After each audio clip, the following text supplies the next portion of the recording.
Foreign funding case کی جو سماعت تھی اس میں آج ایک بار پھر پاکستان تحریک انصاف نے التوا کی درخواست کی اور اپنے جو وکلاء ہیں ان کی مصروفیت کو بہانہ بنایا.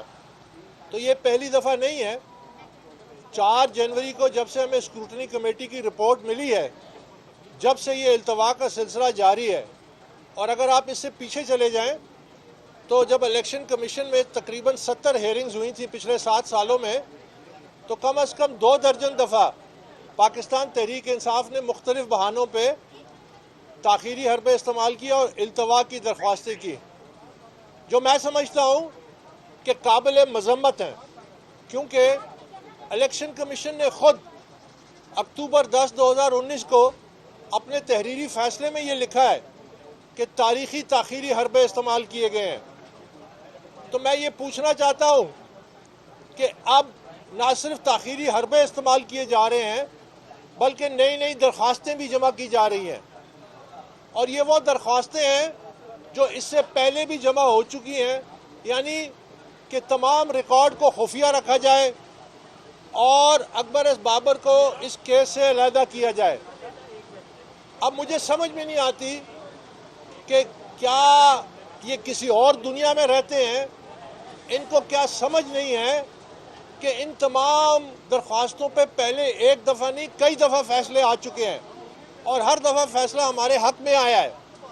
ایک طرف یہ اپنے سیاسی مخالفین کی اسکروٹنی کمیٹی میں بیٹھتے ہیں، دوسری طرف یہ درخواستیں دیتے ہیں کہ اکبر ایس بابر کو اس کیس سے علیحدہ کیا جائے.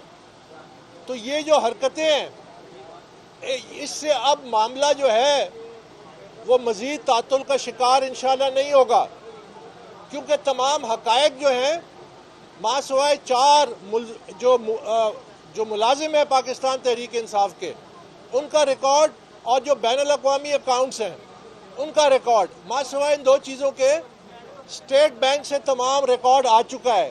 اسٹیٹ بینک سے جو ریکارڈ تھا وہ ہمیں مل چکا ہے، اور میں الیکشن کمیشن آف پاکستان کا شکر گزار ہوں کہ انہوں نے یہ بڑا قدم اٹھایا اور قانون اور رولز کے مطابق کسی قسم کی سیکریسی ختم کیا جو کہ پی ٹی آئی آج بھی چاہتی ہے.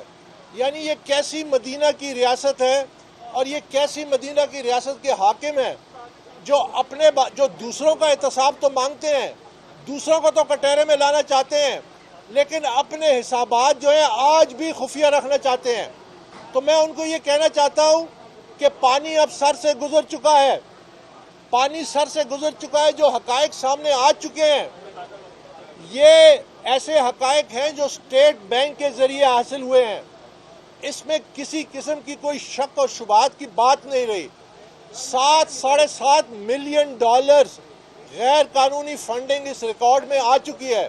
تقریباً 1 ارب روپے کی غیر قانونی فنڈنگ سامنے آ چکی ہے. اکاؤنٹس کو جو چھپایا گیا ہے درجنوں کے حساب سے وہ تفصیلات آ چکی ہیں.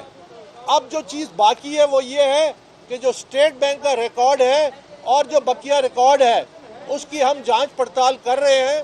ہم نے تفصیلی رپورٹ مرتب کر دی ہے. جو ہی یہ بقیہ جو فورنزک ایکسرسائز ہے یہ مکمل ہوگی تو ایک تفصیلی رپورٹ ہم الیکشن کمیشن کو اگلی پیشی میں جمع کرائیں گے. اور نہ صرف رپورٹ جمع کرائیں گے بس اس میں آئندہ کا لائحہ عمل بھی دیں گے.